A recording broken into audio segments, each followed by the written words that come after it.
Ken Miller, brother, welcome to the Sauce of Life. The Sauce of Life podcast is about people that have taken their life's experiences and turned those into ingredients that they now use to feed others. It's truly about people that look at the things and the circumstances that they came up from and now they give back. You're one of the greatest examples of that in my life. So, with that being said, Ken Miller, please introduce yourself to the world. Well, first of all, thank you, Derek. Thank you for the opportunity to come on to your podcast. Hopefully, I'll be able to share some information, some experiences, some overcoming, some resilience that I have experienced in my life, in my journey. Because all it is a journey. And it's how you embrace that journey. How do you either recover from it, bounce back from it, or get to a point in life where you're comfortable within your own skin. And I've had the great opportunity to know you for a few years. And again, I just want to thank you for that opportunity to speak. And I appreciate that. So, for the world and the audience who doesn't know, Ken Miller has been one of the greatest inspirations in my life and one of my greatest mentors on this journey that I'm on here now. Man, I know that you are the walking embodiment of resilience. And you and I have had many discussions about the ACEs, the Adverse Childhood Experiences Study, and how the various childhood adversities that people undergo shape who they are now. I know that you come from a background within the adoption and foster care system, and I know that that has contributed to the man that you are today. So if you don't mind, just start from your early childhood and let us know who you are and what shaped you. It's an interesting question or observation. You say start from your early childhood. So there's an early childhood that I'm familiar with, I was a part of, even though my memory is almost 60 years ago. And then there's information that you find out later about your early childhood that you cannot remember because you're too young. You don't remember. I don't remember what I was like at 1 year. I don't remember what I was like at 2 years. But the first observation I would make is that I knew early on that I was a foster child. That was very early on. I was probably about 3 or 4 years old, and I realized that what I embodied, that I was not wanted. I didn't have a mother. I knew that. I was going around to different foster homes within the New York adoption system. And when you're visiting all these foster homes for a week, 3 weeks, a month, 6 months, whatever it may be, until you are adopted, if you are adopted, then you have an embodiment or understanding that I am not like other children and that I do not have someone I can call mother. And so that was one of my earliest experiences and understanding. What a cognitive understanding to be a 4-year-old child and know that you're not wanted. At least that's how you embody that. I'm not wanted. Because if I was wanted, I'd have a mother. And I don't have a mother. I just have this foster lady that is taking care of me and this other child that I went around with named Jacob. So that was my first early. Now, that's what I knew of at age 4. Later on in my adulthood, I got more information once I went through the DNA and once I found my birth mother. And that's a whole nother story there that we can get into possibly, but we'll probably save that one. So just to go through my first, and would you say adverse childhood Childhood experience? experience. Yeah, it was adverse because it created some defense mechanisms early on in my interactions with adults that probably were poor, even as a child, because I had some anger at not having a mother, literally anger at that. So my behavior, my actions toward people that were in positions of power or influence were probably poor. And I'm saying this really nicely, but yeah, they were really poor. And I mean, we may speak to that also, some of the difficulties I had in my early childhood, my late childhood, and going on in my interactions with people, especially in positions of power. I appreciate you sharing that, brother. In the adverse childhood experiences, foster care is one of Mhm, the 10, the original 10. mhm, Um, so I didn't. I'm sorry, no, it's not the original 10. It's one of the extras, the add-ons. So that's one that I don't have experience with. I did not grow up in a foster home, although my grandmother was a foster parent. You hit on a few things that I would love to explore a little bit sure. more. Um, First, this concept, you seem to recognize that you developed a feeling of feeling unwanted because you didn't have a mother there. You didn't have the nurturing of a mother or somebody that gave birth to you that desired to maintain that relationship with you early on in life. And if you don't mind speaking to that, because it's not just a mother, and you also didn't have a father there early Mhm. on. I mean, if you don't mind going into that a little bit, and then the anger and how you learned how that manifested, and then how'd you deal with it. Okay, so first of all, father could care less. Could care less. Didn't even think about a father. For a small child, usually it's the mother that they are bonding with, and there's that sense of love that from a mother that I'm not going to say a father doesn't give, but at least for me, I didn't even think about a father, at least in my thoughts. But I knew and maybe saw mother's love, maybe other kids at school, in kindergarten or first grade, whatever it may be. So, and this is interesting because I'm thinking about this as I'm speaking. The sense is not the the greater sense, the bigger picture is not unwanted. That's a manifestation of not being good enough. That's what if if I was lovable and if I was good enough, you wouldn't have gave me away. Now I don't know what the circumstances. As a 4-year-old, I can't articulate that. I don't know what happened. I didn't know if it happened at 2 years, at birth, at 4 years. All I know is I wasn't good enough for whatever reason. I was not, and I mean, this is a 4-year-old. This is a 5-year-old can literally sense this. Therefore, I have to do things to make sure that people, especially in positions of authority, like me. So, how I manifested and how I dealt with that is I learned to lie really early, really early. And I learned how to put on either a face or a visage or a behavior so that you would like me. Because if you don't like me, you'll get rid of me. Now, as a 4-year, I don't know where you're going to send me. I don't know if you're just going to put me on the street. I don't know that. All I know is from the beginning, my earliest memory is I was in a home, a great home in Long Island, New York.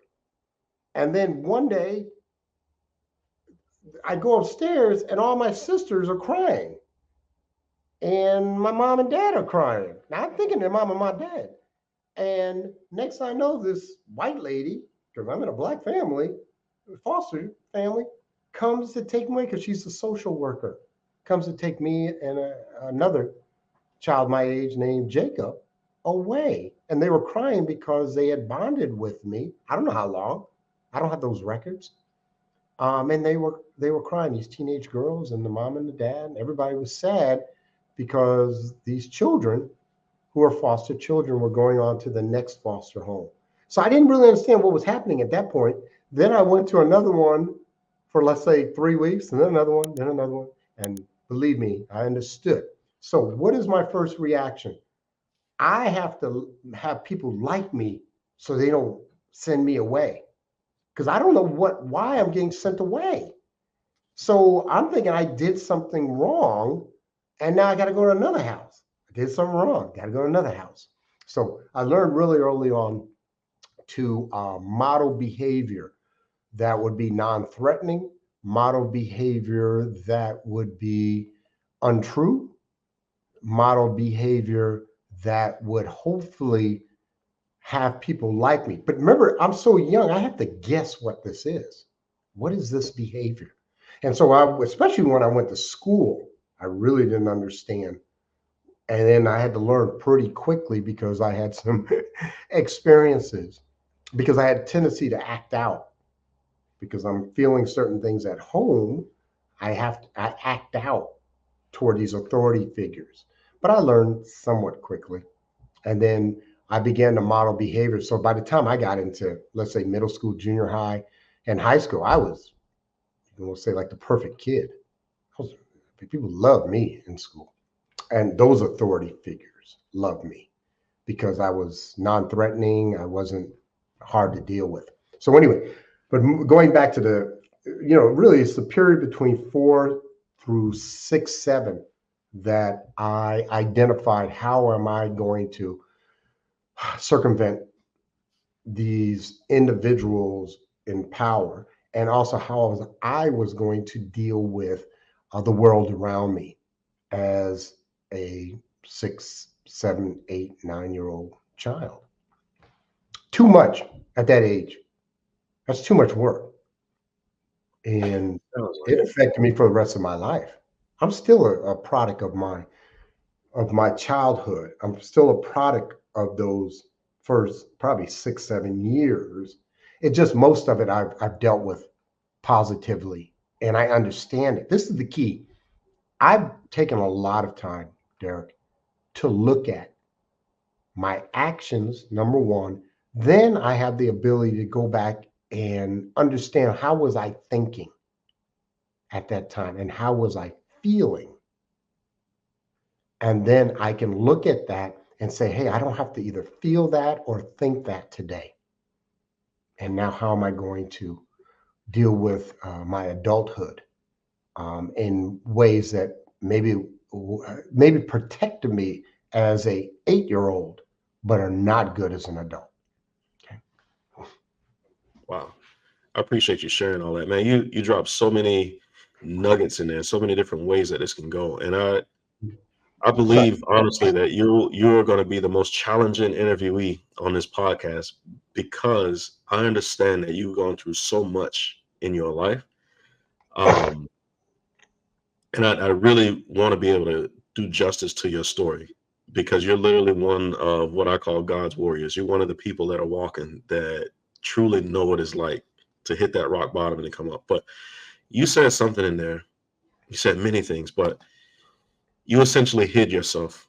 You weren't able to become kin because you were too busy trying to please people so that you could have a house, a roof over your head.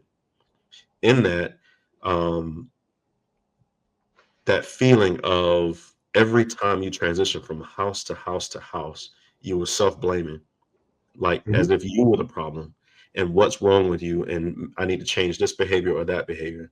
And especially in this world today, it feels like the social media driven world. A lot of people exist in that till this day, till this moment, where they can't be authentically them because they're so busy trying to get the world to like them so that they can have friends or followers or things like this. Um, when did you discover your truth of who you are? And at what stage did you learn to love yourself? Did you learn to value who you are? That's still a journey. I'm still discovering me. I'm very comfortable in my skin today, but I'm still becoming more authentic, if you can understand what I'm saying here. Yeah. There have been, and you know some of these, there have been transition points where I've had a profound experience of my truth, who I really am. Okay. And we'll talk to some of them we won't. Then in time, first of all, there's one to understand the truth, and then there's another to do something about it or make a change or a modification. My key thing is two things, really three things. One is how I deal with the external world, how I deal with my internal self-talk, and how I deal with whatever spiritual entity I so believe in, I would call God. Those are the three relationships I'm always in. I'm not going to say conflict or struggle because many times I'm not struggling with them. There are times I do struggle with external people, places, or things, we'll say. Sometimes I struggle with my self talk, and sometimes I struggle in my relationship with God. Okay, I'm cool with that. But today I struggle, and it doesn't put me in the penitentiary. Today I struggle, and I'm not threatening people or hurting people. Today I struggle, and I'm not self mutilating. I'm not trying to commit suicide. That's I'm not struggling with self.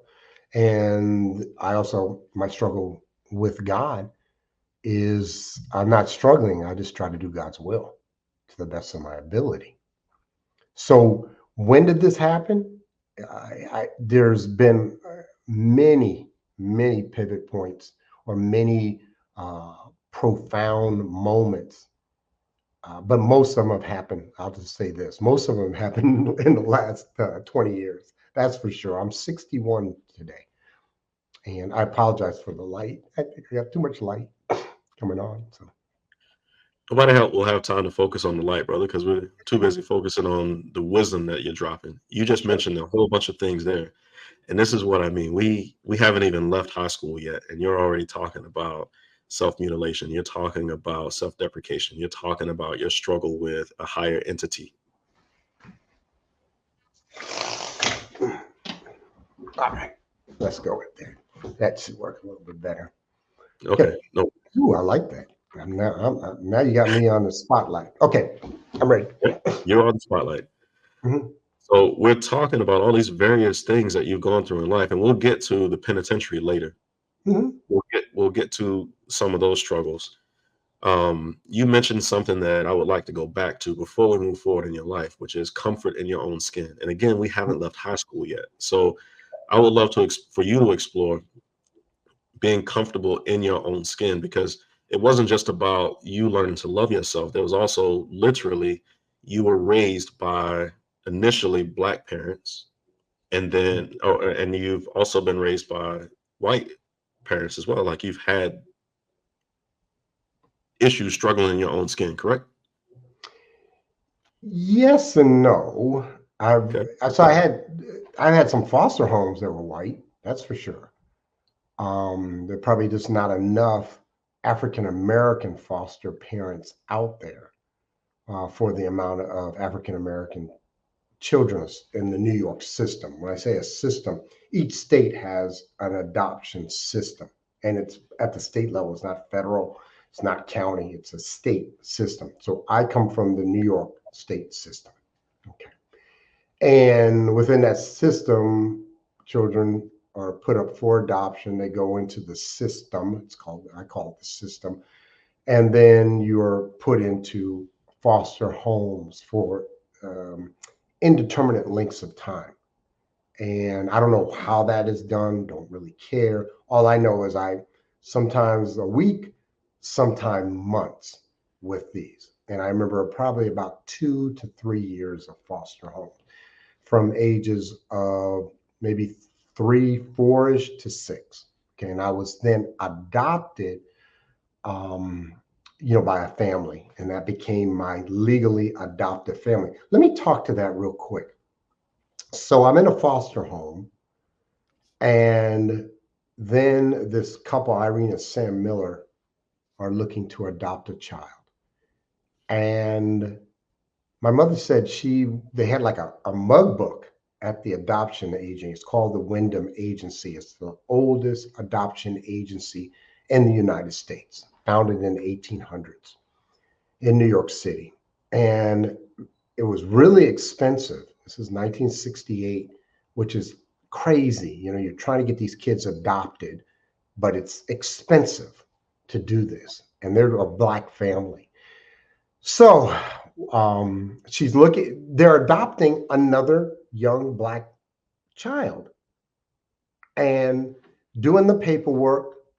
And my mom said she was just leafing through this book, and it's just literally a book of pictures of black children because it's sort of racial. And she said she was leafing through, and she saw my picture. I must have been 4 or 5 years. Well, maybe might have been 5 or 6 at that point. And she told them, "Stop the presses. I want this one. I want this one." Just by my look on that picture. And to this day, I'm so thankful that Irene Miller adopted me. But sometimes I feel sadness for the other child that did not have my mother, my adoptive mother. And so I'm at a foster home. I go to stay.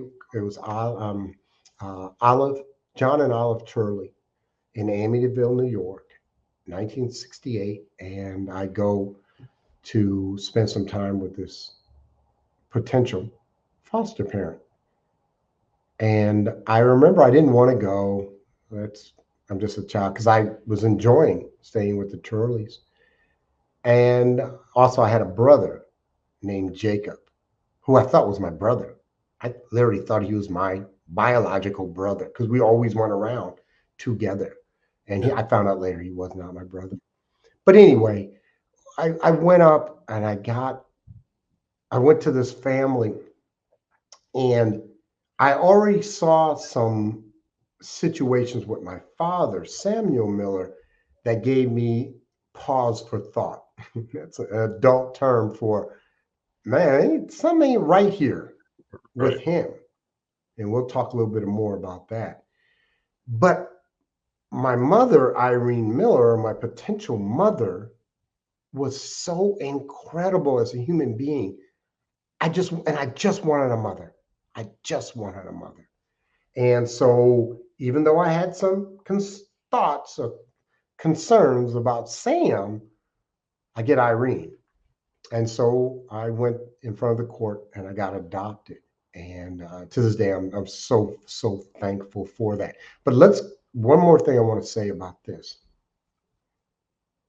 This is not my biological mother, but I'm calling her mom. And to this day, she's my mom.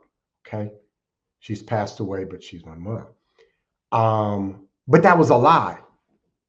So anytime we went out and people would see me with Irene Miller, oh, he looks just like you. And we would just smile. And I had a birth certificate that was not truth. Showed Irene and Sam as being my birth parents, da da da da da, because it's a legal document.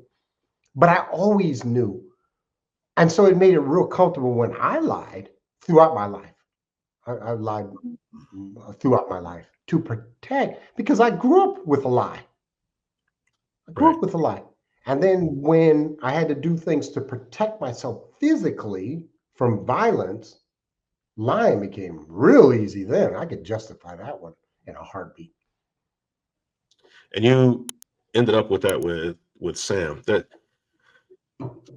as I'm sitting here listening to you talk, it's I'm wondering how many people resonate with this idea that you had this intuition as a young kid, this survival mechanism.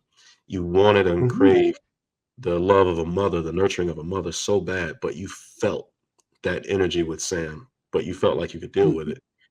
And I wonder if Sam felt the same way towards you. But if you don't mind just exploring that a little bit, how did that relationship between you and Sam develop and you and Irene develop, you and your mom? Okay, number one, Irene Miller, unconditional love. Unconditional love. Which means that no matter what I did, and I did a lot of adverse behavior, I did a lot of negative stuff. I'm a three-time convicted felon, and my mom had to deal with that. I was a 20-year drug addict. I was on the streets for 20 years. You know my story, and we'll talk probably more a little bit about that. But um, she loved me, and I didn't really understand what that meant, unconditional love, but I do now. My father, for many years, I did not understand his animosity or anger toward me. I didn't understand that. I do now as an adult. Oh man, and I really got an understanding of that back in 1990s, early 2000s. I understood why he was so angry toward me. He didn't want me. He already had two kids. My mom didn't have any children. He had already had two children with his first wife. And my mother was such a phenomenal, fantastic woman. It took away some of the love that she could show him, because all it was Sam and Irene. Now you bring in this child, 6 years old, somewhat damaged in a way, somewhat needy, especially for love and affection. And my mom's going to give that to me. And my dad's like, been there, done that.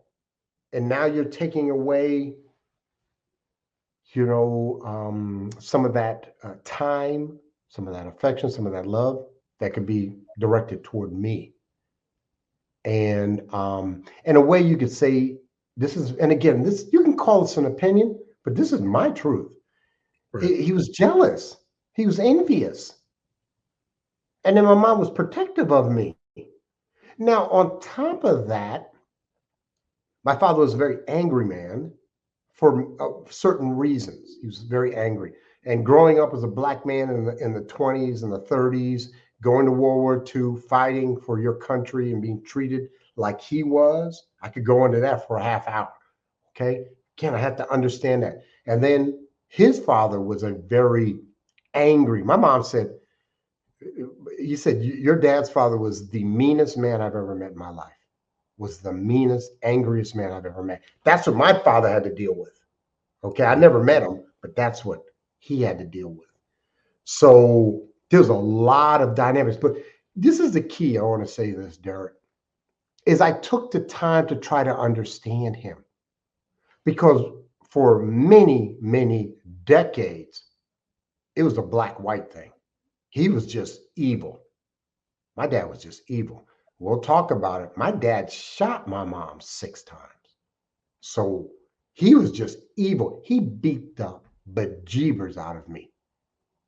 I mean, he beat me so bad. Police were called, hospital. Oh, he beat me bad. Okay. And this is for years. This went on. Okay. So I had a lot. So I just looked at him as black, as evil. Okay. And it's unfortunate in our society, black is evil, white is good. That's a whole nother dynamic we won't get into right now. But a lot of that has to do with black being you can't see, you can't perceive because it's dark and there's danger in darkness. Okay. Well, my dad was dark. And, but I understand him now and I have forgiven him many years ago. But I took the time because I needed to try to understand what was the dynamics of being a black man at his time.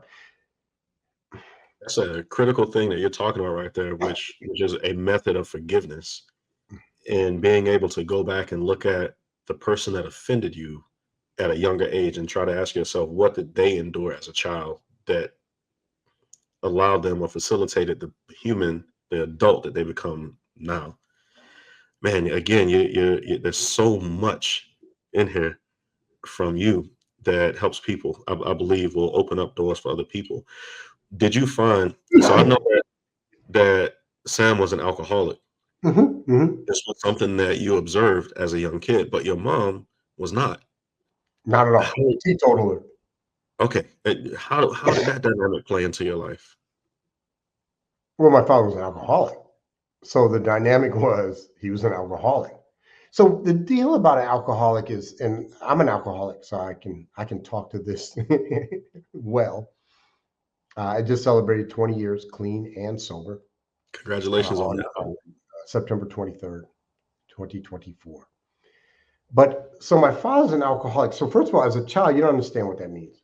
You have no clue what an alcoholic versus a non-alcoholic is, or a teetotaler for that matter. And my mom was a teetotaler.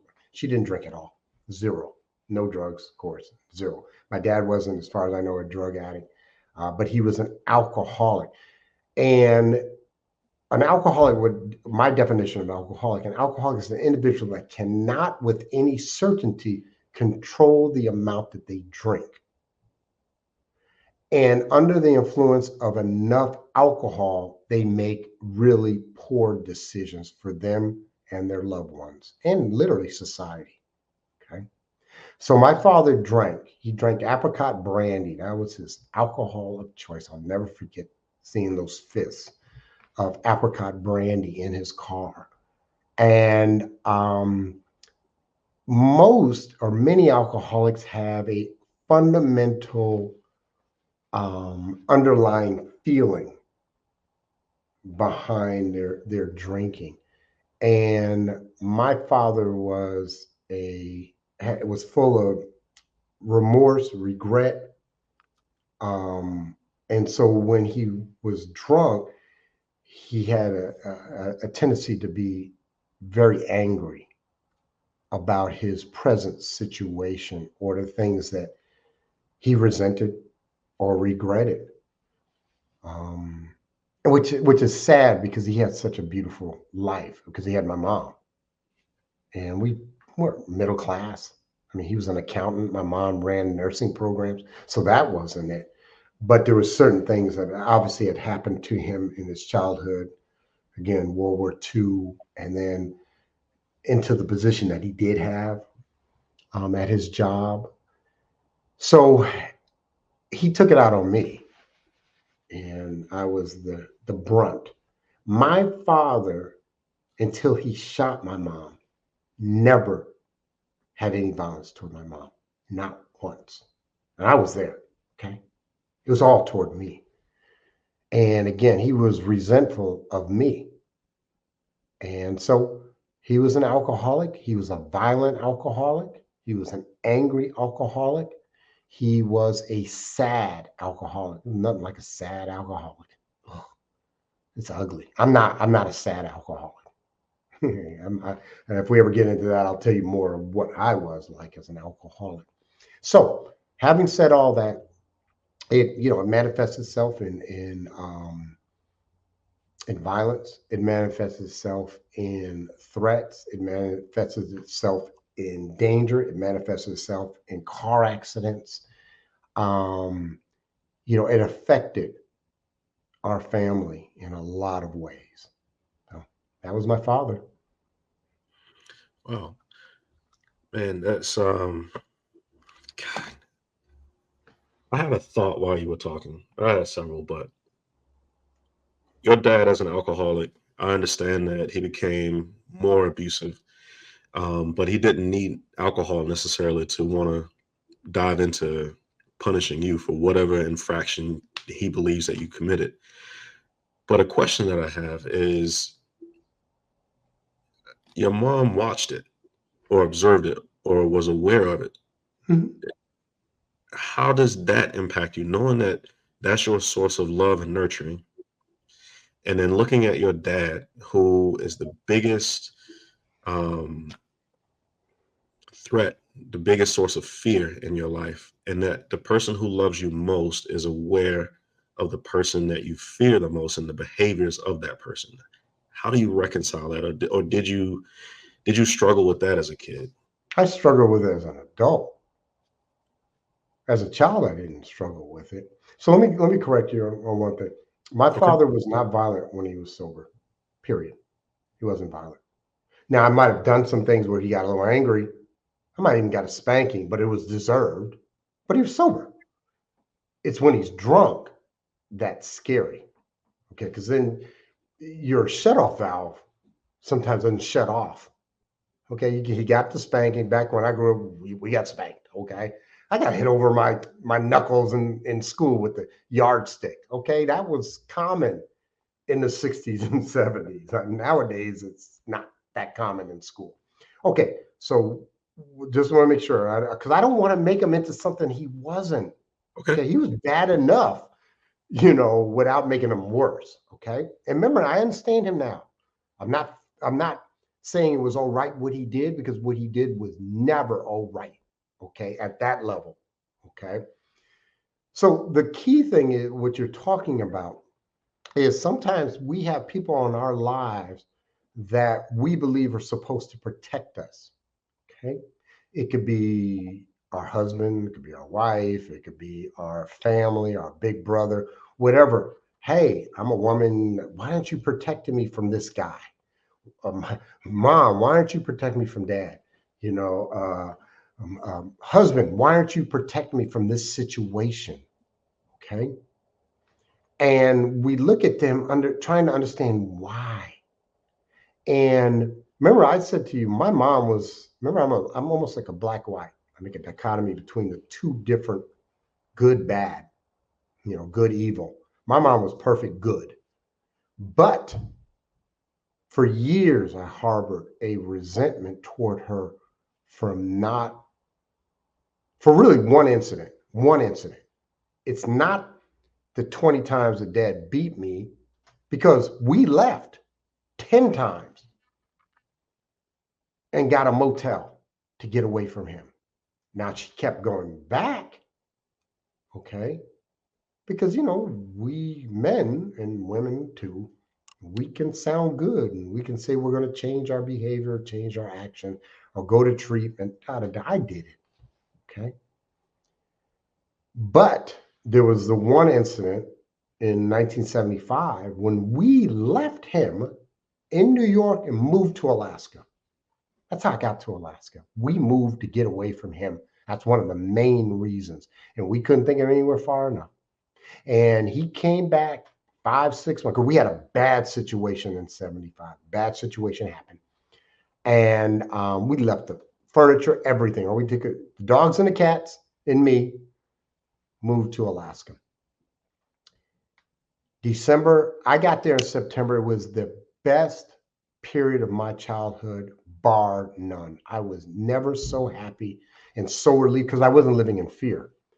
And so I um we moved there in September. December, my mom comes and sits me down and says, "Hey, Sam wants to come back. Should I let him come back to be with us?" And I looked my mom dead in the eye and I begged her, begged her not to take him back. "Please don't, mom. Please, please don't."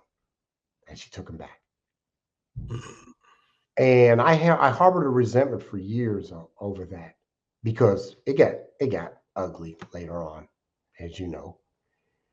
And I remember I was in treatment in what we call family, and we talked about this incident. And again, it's so important that you get the rest of the story. And I said to mom, she said, "Kenneth, that's what she always called me, Kenneth. Kenneth, first of all, I want to apologize. And I may not be word for word, but this is paraphrasing." She said, "I grew up in a time where you stood by your husband no matter what. That's the script I was given in the 40s, in the 50s, and the 60s, that you stand by your man." And I believed him again. I was wrong. And I apologize. I'll never forget that. We were in, again. But I didn't know that. I didn't know that was a script that was in her.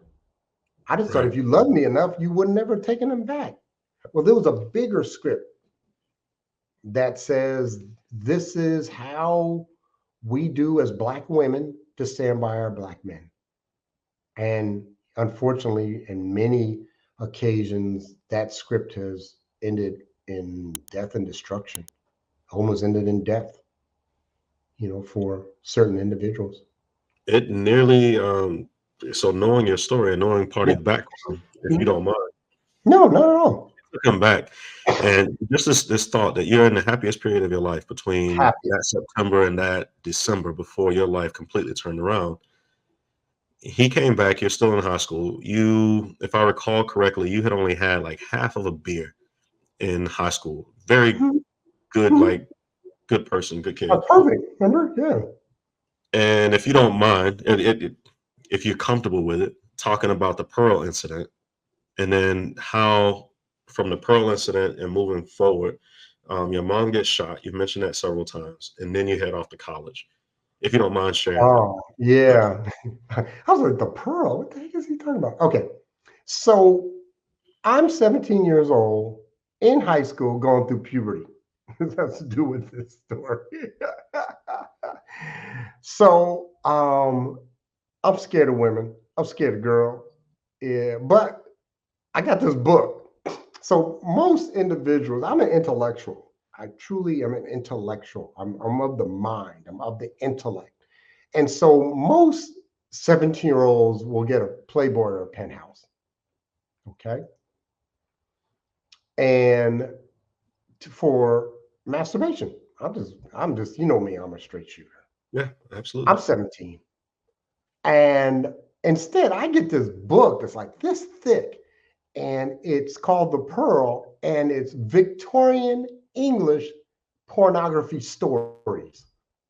That's what I got. Okay. And because I'm just different. And I had it underneath my bed, and with all the dishes. because I would eat in my room because I didn't want to deal with my father. I, I can count on two hands the times we ate as a family. So I would grab my meals and I would take them into my room, eat my food, and then put the plates underneath the bed. And then, about every 2 or 3 weeks, my mom would come in and say, "Kenneth, do you know where the plates are or the bowls?" Oh, and I'd go get them and put them and clean them. So anyway, I got the book underneath there. Somehow, my father found the book. Now he's drunk. It's like on an afternoon, and my mom's downstairs. My room's upstairs, the bedroom. He comes in the room and either has the book or he sees the book, and he calls me a faggot because he thought it was gay. It wasn't gay. It was hetero, but he calls me like a faggot. And I had this, internal script. You can't call me a faggot. And I hit my father. I punched him. I'm 17. I'm probably about 160. My dad's 5'11", 210. And I can't tell you how thrilled my father was that I had hit him, like punched him. I'll never forget his words. "Oh, you want to fight now?" And he gave me a molly whopping. I don't even know what that word means, but he beat the beavers out of me. I mean, hands on, because, you know, but he was glad because that made me mad because he always thought of me as being weak, soft, because I hung out with my mom. I didn't want to hang out with him because he was so dangerous and so angry all the time. And mom had to call the police. Police arrested him, and we left. This is my senior year in high school, 17 years old. We left and had to hide out the rest of my senior year going into college, hide out. And I didn't see my father again for 3 years. And you know that story. The Okay. audience doesn't though. Did your friends know what was happening? And then, if you don't mind, just go right into that 3 years. What happened? Did my friends know? Yeah. They knew my dad. They knew my dad because my dad would be drunk.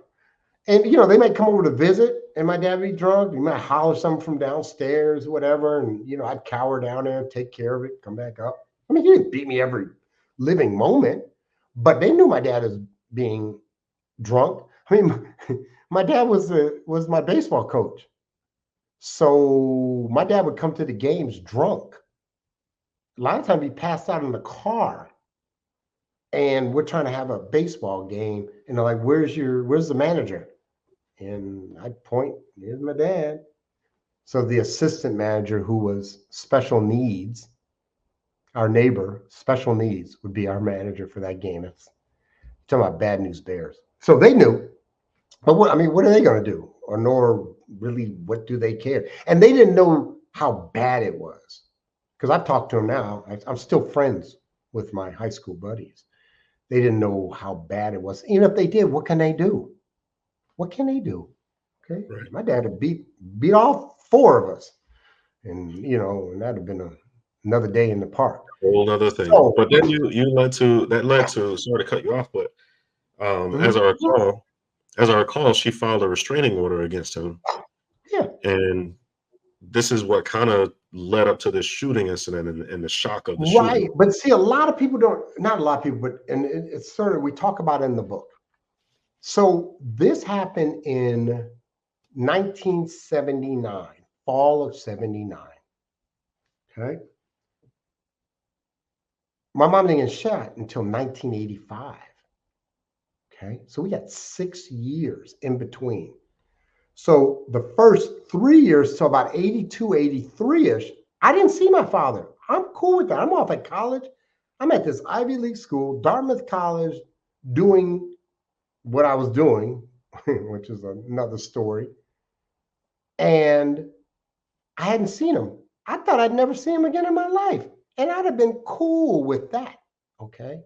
And then one day, as you know the story, I was walking down Gamble Street in Anchorage, Alaska, probably about 12th and Gamble, and just walking up the street. Summer, I'm off term, summer, and I walk up and I look up, and it's my father who I have not seen in 3 years, but I have a palpable fear of him. And I looked at him in shock. It's incredible because I've been in situations of true fear where your fear goes from 0 to 99. 100 will kill you. The fear is so much, you'll probably have a heart attack. But I go from 0 to 99 in literally a millisecond. Some gun situations I was involved in, and this one with my father. And I looked at him, I'm in shock. Remember, we can only do 3 things, really 4 things with fear: fight, flight, freeze, or accept. Okay. And I wasn't accepting. I wasn't going to fight him on the street. I knew what happened last time. So the first thing I did was I freezed for about 2 seconds. And then I turned around and ran as fast as I could. As a grown 19-year-old man child, that's how deep my fear was for my father. Thank you for sharing that, brother. No problem. As I said, the challenge with your story is trying to capture this in this amount of time, and because there's so much there. You went to Hmm. Dartmouth, Ivy League school, Hmm. and this is where you became an alcoholic. Hmm. Was in Dartmouth. One No, of no. the, Stand okay, so correct. correct I was that. born an alcoholic. I'm Okay, born an alcoholic. I truly believe I am born an alcoholic. Whatever way my brain, my body metabolizes alcohol, I don't have that shut off switch. Same thing with drugs, same thing with gambling. Okay. I don't have the shut off switch. And then I can justify continuing the behavior, the alcohol, the drugs. I was born that way. Okay. I remember all I do, I just had to be exposed. The half beer didn't do it. It's a half a beer. But right. when I went into the fraternity system, October 1980, by within a month, I'm a full blown alcoholic. I can't control, and I drink to Within excess. within a month. Within a month, we were having concerns that December because I'm calling home drunk. Okay. Yeah, we were having concerns. My mom was within 2 months of my first drink in college. Wow. What are some of the what are some of the behaviors or some of the warning signs for parents that might see this of their kid who's now entering college and going into that fraternity or sorority system? What are some of the warning signs that they may have? You'll know it soon. You should know it soon enough. Number one, it'll affect your grades, obviously. Number two, individual will get in trouble. Number three, girls will find themselves in situations where they'll be taken advantage of, period. Been there, seen it. Okay. And for the guys, it usually manifests as either depression, violence, poor grades. Yeah, I mean, if you're looking for warning signs for kids going to college, it happens to a lot. No matter what, there's going to be a percentage, but you don't know that many times unless they started drinking in high school. So a lot of people, I go to my meetings and stuff. They talk about, they started when they were 12 or 14 or whatever, and they knew they or had a drinking problem. And remember, there are different levels. There are people who have drinking problems. There are people who are alcoholics. There are people who are binge drinkers, and some of them will grow out of it. But believe me, the car doesn't know when you get the DUI whether it was just a one-off, a binge, or full alcoholic. They don't care. The court system doesn't care. Okay. When you find yourself in a situation that's shame based as a woman or as a man, because I've had both, due to a situation where you've been taken advantage of sexually, it doesn't care whether you're a binge drinker, you just drank too much, or you're a problem drinker or an alcoholic. You're now in this situation where you're shame based. or other adverse conditions due to this unwanted sexual advance or condition. Okay. So, I mean, I can go into that for a while. I know alcoholism, I know addiction, I know what it does to you. The key thing for me is, and this is real important, and I say this, I'm not a big believer, or let me say, I do not believe at all in antecedents. And what is an antecedent? That means a reason why you become an alcoholic or drug addict. I don't believe in that. That's just me. Okay. Um, and what it did for me, that was powerful when I understood that, because many times we believe if we deal with the underlying problem, condition, childhood trauma, sexual, assault that happened when I was 14. If I deal with that, then I can drink successfully or use drugs successfully without the adverse conditions on the back end. This is the key for me, Derek. I cannot drink without pain on the back end, period. Period, point blank. I cannot do drugs without pain on the back end. Okay. And I Yeah. know that. I know that. I know that in my I heart. would love to spend just a couple minutes, Mhm. and this is where people are going to have to read the book because Yeah. there's a lot more there. So Mhm. when you're talking about antecedents, essentially this leading to that, or Mhm. this being the cause of that, and you went into addiction. I mean, bad addiction, Mhm. drugs and alcohol for 2 decades, and were on the streets, and everything from the substance abuse, prostitution, pimping, Mhm. entering the criminal system, been 3 times in the. Go into that, please, and just explain that journey for the audience. So, yeah, this is a quicker version. So what happens is I go to Dartmouth, I get out, quote unquote, with a degree. I get cleaned up for the first time. I go into the corporate world. I'm in corporate sales, doing a great job. Everything's going hunky dory. I'm sober, doing a little powder cocaine because this is back when cocaine was not addictive. Um, and I'm in the disco scene and the club scene, but I'm not drinking. And then 2 years after I get sober for the first time, I decide, well, I've dealt with everything. I got everything under control. I'm making big money, 50,000 a year, which was big money in 86. I've dealt with situations with my dad. My dad's in prison at this point. Da, da, da, I'm good. And so I can drink now without pain on the back end. And not true. Not true. So literally, I go to Hawaii on vacation, have a blue Hawaiian, and within 3 days, I'm broke and in the same situation of self hatred and depression. Dot dot dot. So I now have relapsed. Now that I've relapsed, now it opens the world for heavier drugs. So I get into freebase cocaine. At that time, still up in Anchorage, Alaska. I move away. Maybe a geographic will help.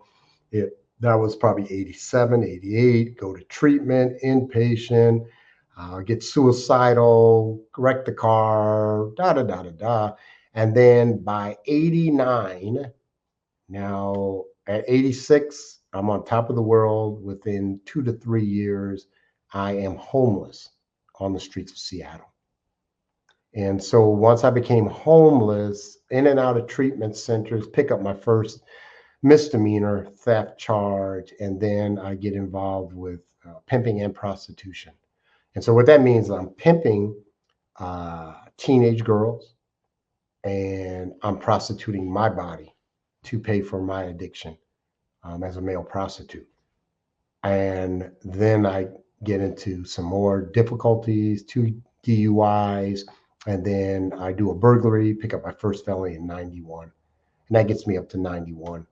And then I have just 10 years in and out of jail, penitentiaries, treatment centers, missions, soup kitchens. That's it. And I'm sorry about the lighting. No worries. Again, if someone in the audience has time to focus on the lighting Yeah. instead of missing what you're talking about, then they're focused on the wrong thing. In that, first, thank you for sharing all that. But you go through this entire thing, and what the audience, as we begin to wrap this thing up, brother, what I really would love you to get into, first of all, to the audience, anybody in the audience, Mhm. Ken's book is coming out, tentatively titled "Surviving Ken." Mhm. And you have to pick this book up because we're barely scratching the surface of the life. Barely. Barely. For those of you that listen to me, trust me when I tell you, we are barely scratching the surface of this man's life. But then, Ken, you go to prison. You enter the third time you enter the Wings program for the second time, Mhm. and that time, that treatment center at that point changed your life, right? Or you had some moments that changed your life. I know you had the moment with your mom where you burglarized her. I know you Mhm. had the moment where you enter prison and you begin mentoring and doing different things. So if you can break that down into how that contributed to this journey that you're on now, because you've raised tens of millions of dollars to help other people in their life. And this comes back to that whole sauce of life thing where you took all of these adversities of your life, all of your trip ups, and you turn them into triumphs. All of those adversities, you either have or are in the process of turning them into advantages, speaking into the lives of others. That's been your sauce that you've made for others, from my observation. If you can please go into that and how you did that, and tens of millions of dollars, man, come on. Yeah. I, the millions. I don't. I. The millions are great. I'm a nonprofit consultant. That's what I do for my business. I own a business and I have employees, and we do that, and we raise millions of dollars, predominantly for tribal today, but I've raised them for all types of nonprofits. But probably more important is than the money is the men that I've had the pleasure and honor of working with. You know this. My passion is mentoring young black men. That's my passion. Okay, other than my wife and other than my spiritual walk, my passion is mentoring young black men. I stay in that lane because lane needs a lot of assistance. We need father figures. And I'll use that term. We need an older adult black male that believes in you and your dream and also won't co-sign on the bullshit, won't co-sign on bad. I won't. Anyone who knows me. But I will try to lead you because I have your best interests at heart. Derek, we've been working a long time together, and without getting into our personal relationship, but I saw you as someone that could probably avail themselves of some of my knowledge. And sometimes it's not even knowledge, it's just believing in somebody and saying, hey, I love your dream, bro. Come on, let's run with that. And you're gonna have some tough days, you're gonna have some good days, but let's stay forward. And you always know, at least here, you got someone that believes in you. Okay? Because sometimes we lose it from our partner. Sometimes we lose it from our parents or our siblings, that they don't believe in the dream and they don't believe in you becoming a better person. Sometimes that's a danger to their choices. Okay, and I Right. can go into that. That's more in the peer. Anyway, the short version is 2004. I go to prison for the third time. I've been sentenced to 6 years in the penitentiary for drug sales of crack cocaine. And I go in there and I say to myself, this is the third time. If I do not change everything, I'm going to have the same results I had the first two times coming out of the penitentiary. So I had to change physical, mental, emotional, and spiritual. And I made a plan and I pretty much adhered to the plan. I really did. And I came out a different person. Even though I still struggled that first hour out of the penitentiary, when you get dropped off, 3 blocks from where you got arrested after 3 years being down, yeah, because you got one world that you see hasn't changed. That world doesn't change. Okay, different people, but the same hustles are going on. The same behaviors are going on. The same needs from individuals are going on. And so I had to make a choice. And, I say thank God, because I do thank God. I made the right choice. And because I made that decision to go down this path, I'm sitting here today. Because if not, I'd probably either be in penitentiary for a long time or I'd be dead, probably more dead. Because I couldn't take too many more hits. I couldn't take too many more hits. Again, because I have this self talk going and I just couldn't take too many more hits. So I went in, made the changes, and then got out. And this is a key one, Derrick. You can get out and just enjoy life without giving back. But I made a conscious decision to give back. That's a conscious decision, not because I owed society or the world. It's because I made a conscious decision within my moral and ethical being to give back because I have a gift, and you know that. And my gift is the ability to articulate and to also allow people to understand that I've taken away the power of the secret, okay, that shame based behavior. And I can sit in front of you and say it in a book. I can say it on stage. I can say it on a one on one. And then, therefore, I can give you power on a one on one or in the audience or reading the book to say, hey, I don't have to allow this to modify my comfortability with life. Remember, my biggest battle wasn't with God. It wasn't with the judge. It wasn't with the police. It was with Ken. That's why the name of the book is Surviving Ken, because that's what my battle was. It's right here. And I'm comfortable with me. And the word I use, the term I use, I'm not in an adversarial relationship with self. I'm Yep. not today. Man, I likes me. I likes me. Okay. What a cool place to be. It is, and now you're a granddad. Beautiful, beautiful little kiddo. And man, it's beautiful to see you interacting because bringing it back full circle, that concept that you talked about of unconditional love, Mhm. when someone can observe you with your grandkid, you can see it. You can see how it lights up and changes your whole being. And it's a beautiful thing to watch. I'm proud of you, just so you know. Again, to the audience, please, please connect with Ken because his book, for those of you that anything that is said or any topic that has been covered, even if we didn't deep dive into it, I'm telling you, this guy has been through enough to be able to help change your life, to help you transform into who you're trying to become. Ken, where can people connect with you? Well, you can connect with me via email. I only have one.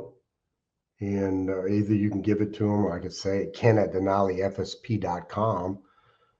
You can connect there. You can connect with me on LinkedIn anytime. It's Ken Miller 84 is my handle under LinkedIn. I'm on Facebook.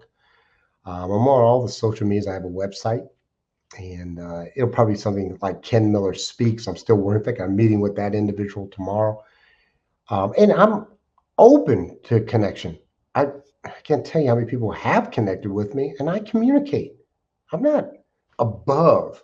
That's one of the things is when you've experienced what I have experienced in life, and you truly have gratitude to be alive, to be healthy, and to have the gifts that I have today, it's easy for me to give back.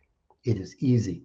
And even if it wasn't easy for me to give back, I'll still do it because that's my internal conversation with myself that I will continue to give back to those that, seek connection.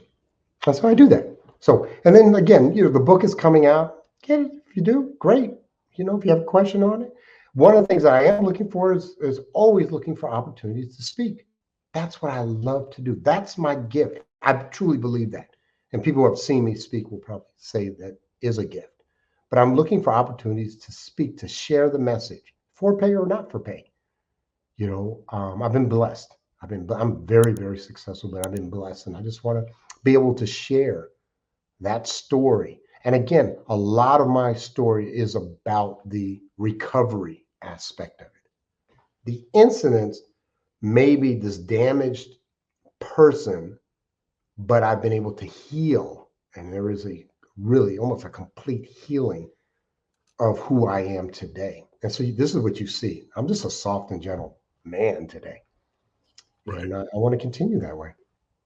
Brother, that's what the sauce of life is about. The life experiences that you've turned into ingredients that you now use to feed others. If this were the last time that you and I spoke, Mhm. or the only time that someone in my audience hears you speak, what is it that you would want to say to us for us to walk away with? I'm gonna let you wrap up this interview for us.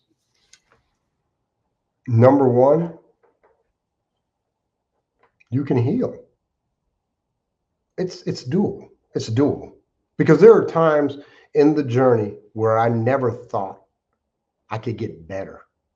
Whether it's addiction, whether it's trauma, whether it's behavior, I never thought I could get better. But you can get better. That's number one. I say that. You can heal. Number two, take away the power of the secret.